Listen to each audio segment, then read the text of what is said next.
88-ci ildə Sumqayıt hadisələr olanda, o Həsən kəndi dediyim yerdə bir qaya var.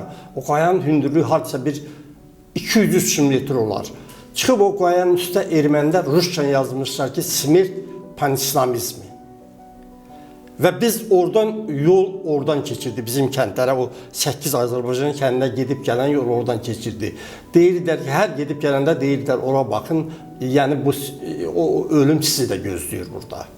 Həmişə onlara türklərə və Azərbaycanlara qarşı nifrət vardı. Mənim o Məlişkə kəndi vardı, o olmuşdu Məliş Şahan kəndi. Rayon əhalisinin 1/3 həmin kənddə yaşayırdı. Məni bir erməni aparmışdı evinə, getmişdik qonaqlığa. Bir uşaq gəldi, biraz söhbət elədik bu uşaqla.